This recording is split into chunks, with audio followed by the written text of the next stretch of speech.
Do you like my logo hat for you, Alan? Do you want one? For me, baby, yeah. Hey, welcome to the Kansas City Underground podcast. Thank you. You're welcome. We're here today with our friend Alan Hirsch. Hey, Alan. It's the most stilted intro we've ever had. Hello, Alan.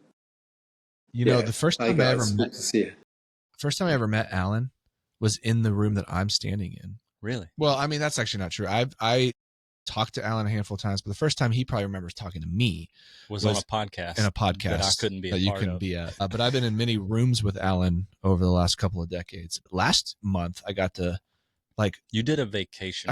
Essentially. I got to go on a trip with you guys Alan vacation Hirsch, together, and it was so nice. And I got to hang out with this guy and get to know him. And so, dude, thank you for joining us. Welcome, my friend. Thanks. It's always a joy, man. Feel great sense of comradeship and love for you guys. I mean, somewhat of a joy. It's 7 a.m. Yeah. 7 a.m. But I've been up already. I was up at 5, so There you go. The day's already started for me. So if there's a little bit of a delay, it's because we're literally... Alan's in the future. Yeah. I'm in the future. Tomorrow happens. So I was just giving Alan a little bit of the background of the reason why we're doing this whole series.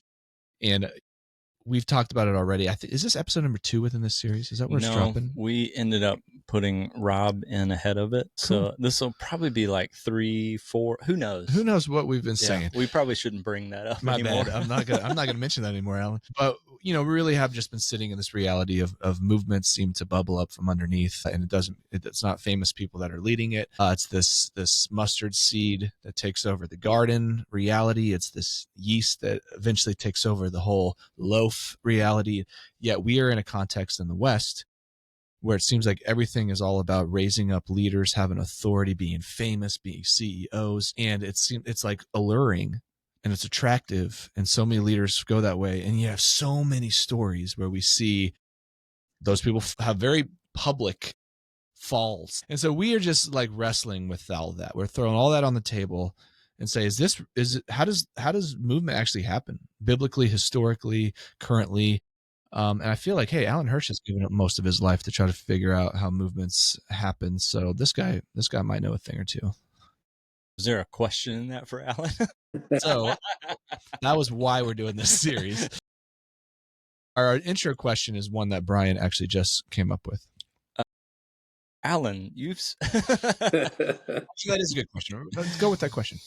You want me to start with the first? Start us off, Alan, we historically never did any prep work for this podcast, which I think most people sort of picked up on. Surprisingly. But recently, this year, we sort of grew up a little bit and we did some planning. So we started out with this question. You've spent decades studying movement, championing movements. How would you describe the paradox at the heart of kingdom movements?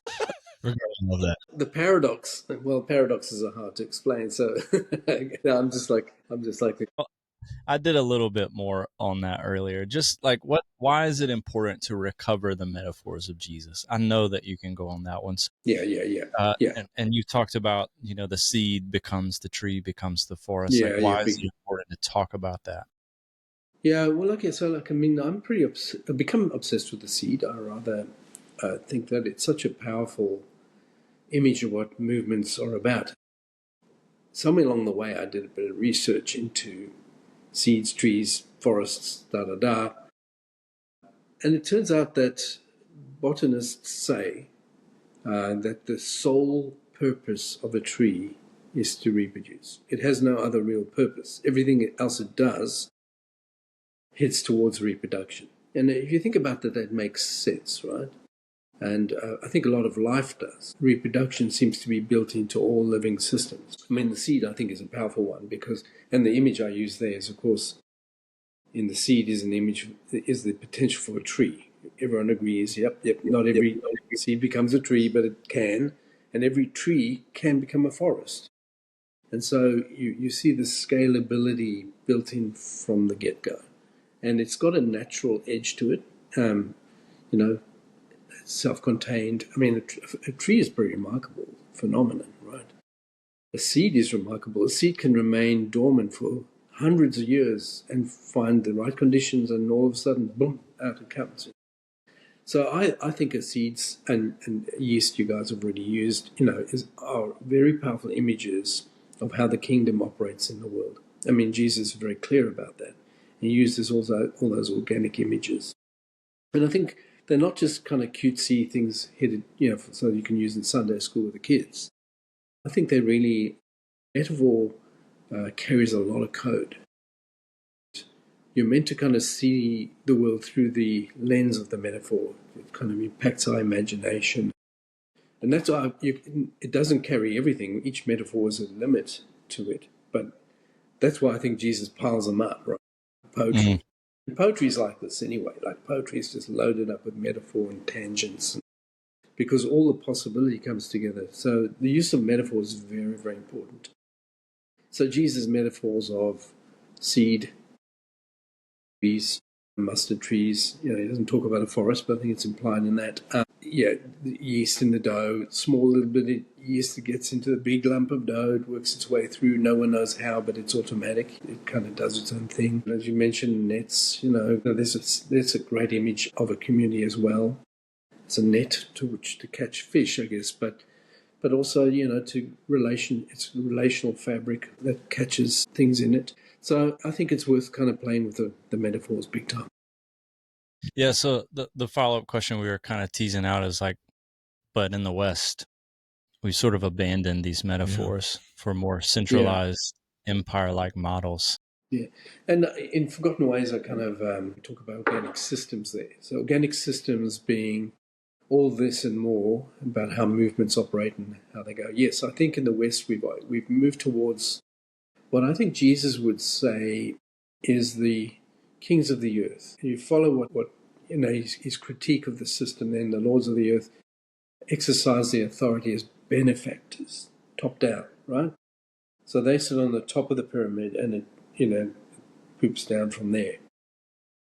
And he says, it shall not be that way among you. And he points to the child. And, he commits us to a kind of much more kenotic, self-denial. You go to the point where the child becomes the metaphor again of how leadership should exercise itself, just in much more trusting format. And you'll say, well, that's crazy. Jesus, he's a radical, But listen to Paul. Paul says, let this mind be yours in Christ Jesus, who being the form of God did not consider equality with God something to be grasped, but emptied himself and takes the form of the servant, right? And he goes to the lowest place, and through the cross he is raised to the highest, the name above all names. This is Philippians, a wonderful text. And I think that there's something powerful being said there to the way we normally think of power in institution, which is normally goes, top down, hierarchical, and there's something quite subversive going on there in the Jesus model of leadership, yes, which unfortunately most organizations, churches in the West tend to be operating on the more kind of centralized, kind of hierarchical kind of structure, power structures. Yeah. I mean, maybe I'll lean into that question a little bit too. Like, maybe the best word is damage. Like, what kind of damage do you think, kind of the opposite, like the empire logic, has done to really the core of what the church is supposed to do, like disciple making? Like, how do you, like, just from your perspective, Alan, this like empire kind of setup that we have when Jesus says, not so with you, yet it has been so with us and a lot of our organizational structures. I mean, has that directly affected our ability to multiply disciples? I should ask a better question than yes or no. Well, I think there's no, there would be no simple reason why that's a complex, why we don't do disciple making has got some interesting features in there. And it might have something to do with the kind of the celebrity kind of leader. But I would say our system that we generally, this is like pretty general, is perfectly designed to produce what it's currently producing. And I would argue it's built on non-discipleship. It actually intends not to make disciples. It's kind of, it's designed to create consumers or people who are dependent on the services of the preacher in this case, or the worship experience, or the kids kind of, what we do with the kids in the kids worship, kids church stuff, which is all service-based. And I think it has got something to do with the way we see ministry, in this case, clericalism, professionalization. Everyone else is attendant in the church, but there's only a few people active in the ministry component of it. I think it's designed to produce non-discipleship. So it does relate to the images and metaphors, but indirectly. Okay, so I have a memory pop up in my head.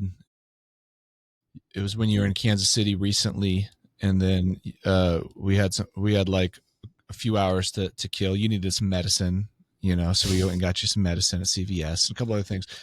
And we were just hanging out waiting for, I think, a prescription to be filled or something. And I asked you the question. I was like, is it weird to kind of have that like Christian famous like label, because they really have walked in that like really well-known thought leader in the church. And I remember I don't fully remember what you said because I was just so awed by your fame. The irony.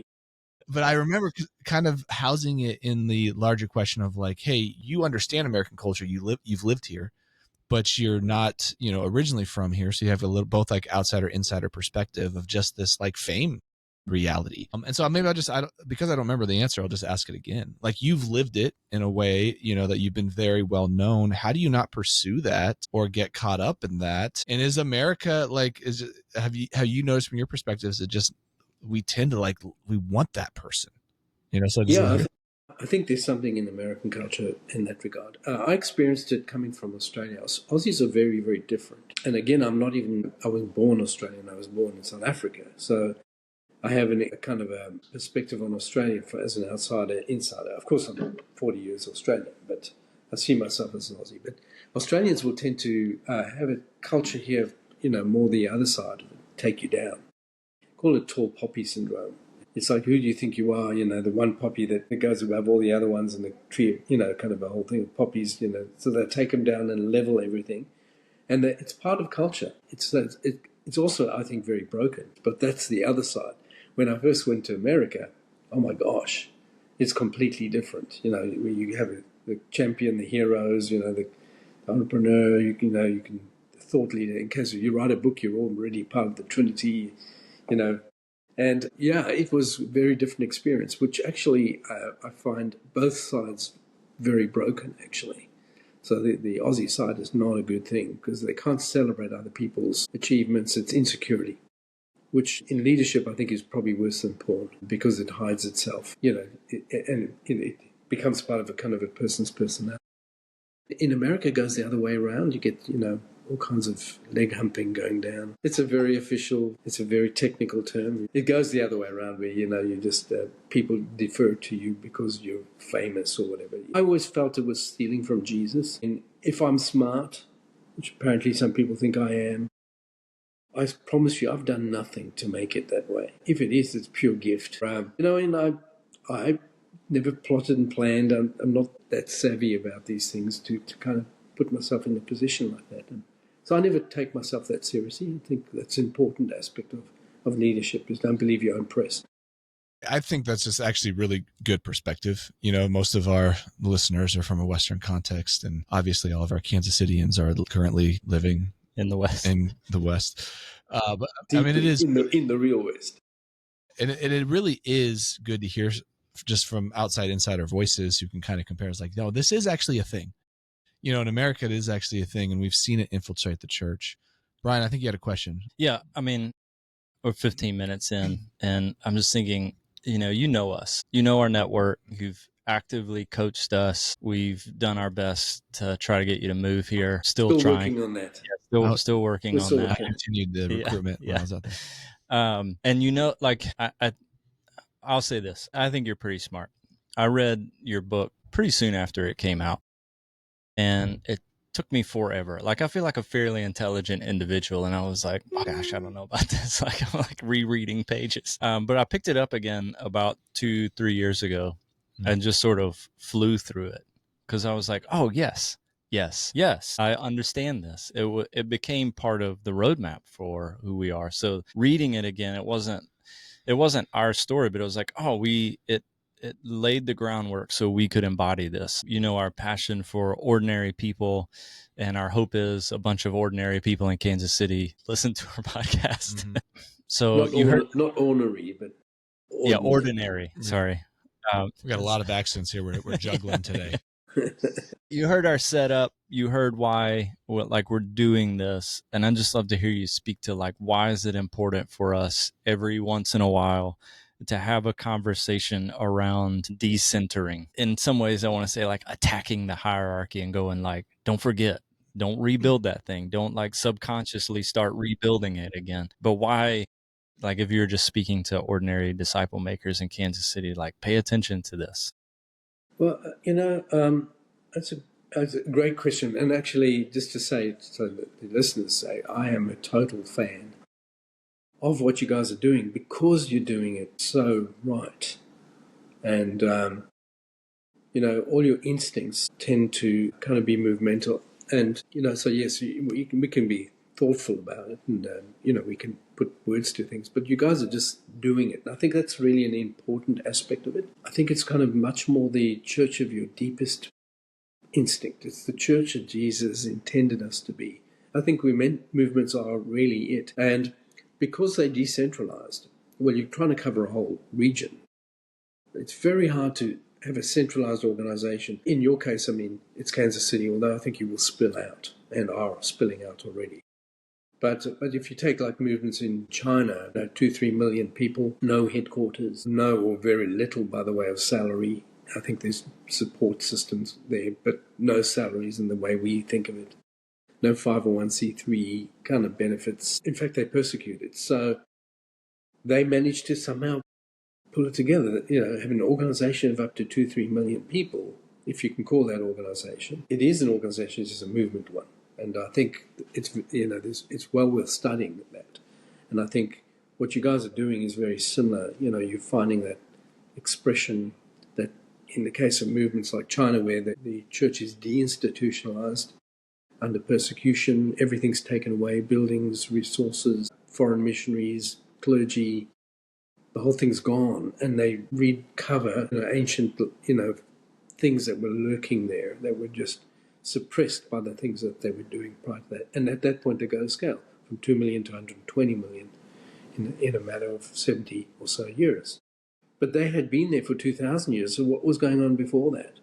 And then you ask questions, well, okay, so that's the whole system.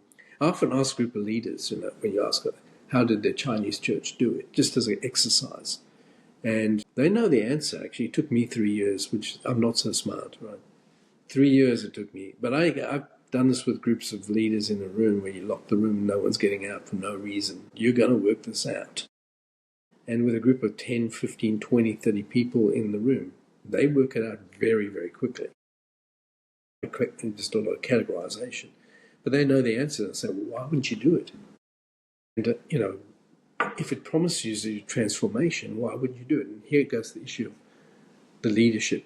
So the leaders are the keepers of the paradigm. This is the question, what were they doing prior to Mao Zedong's revolution that kept the church, very static, that God had to remove them in order for the church to get it? So when they removed all the leaders taken out, it goes to scale. So there's something there we need to pay attention to. And I think particularly in America, but in any situation where power and fame, power over other people, it's a very, very tempting thing to do. And I think you've got to resist the temptation. That's why you decenter. And maybe one more metaphor from the Lord of the Rings, Ring of Power.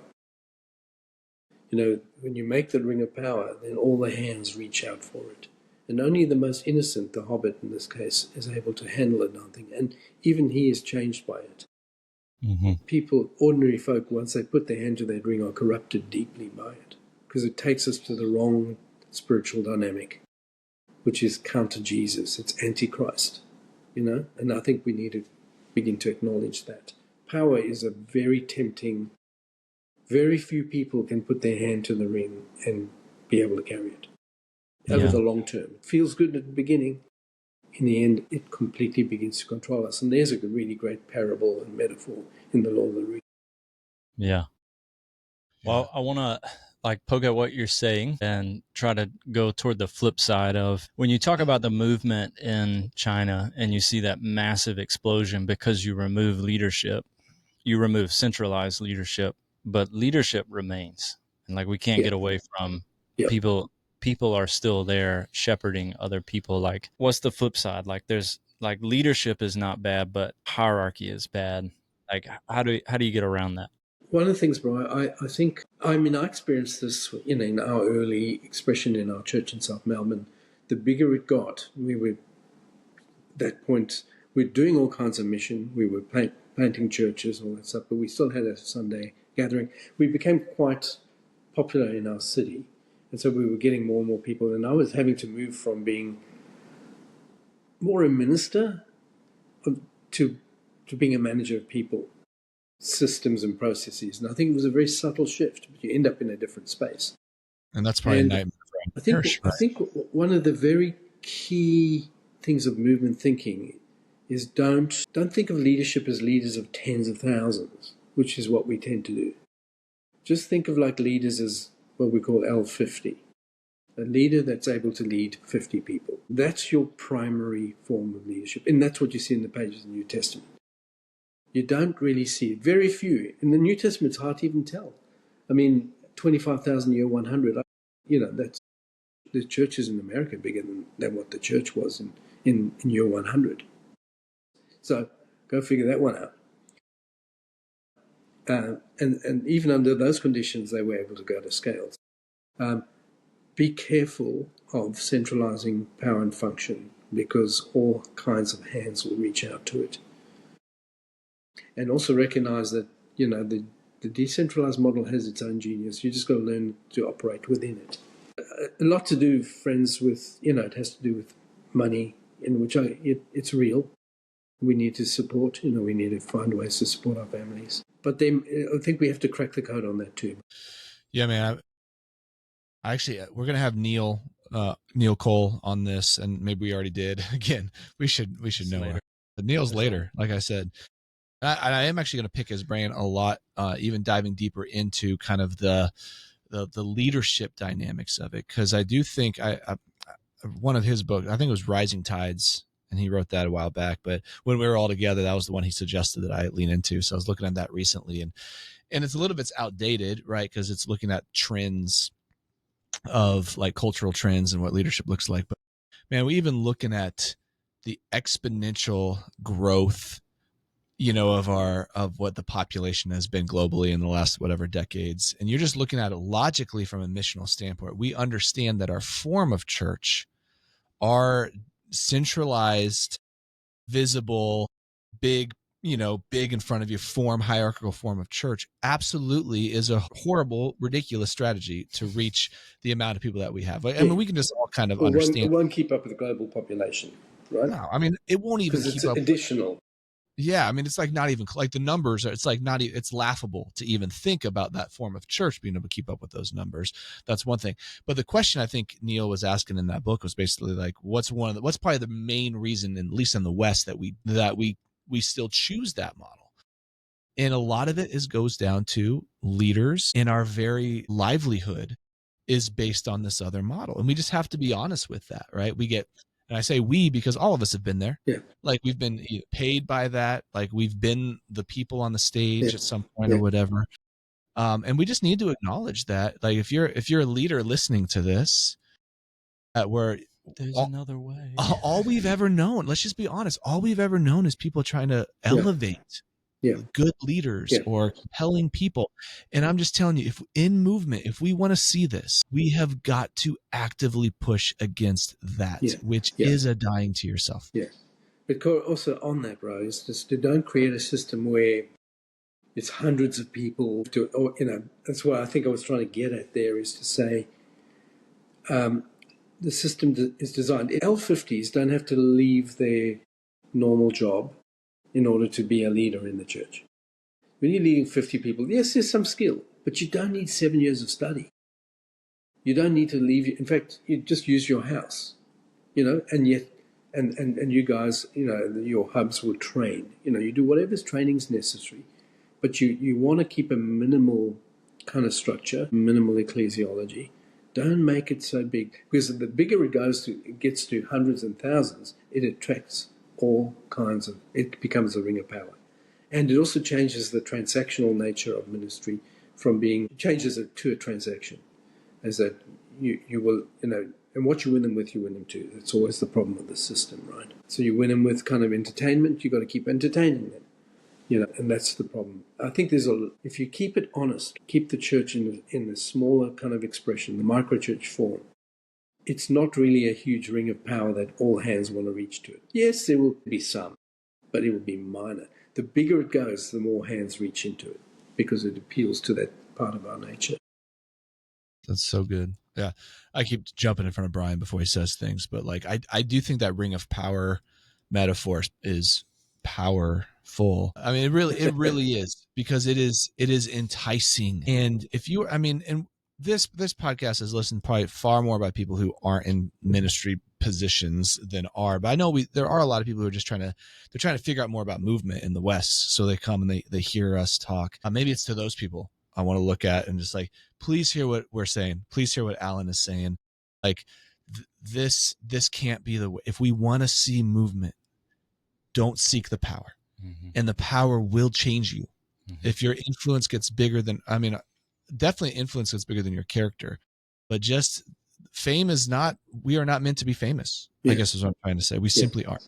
Yeah. And I think, don't take yourself too seriously. You are, to say like I'm an old Jewish druggie from South Africa. What the heck am I doing here? I'm a very unlikely candidate.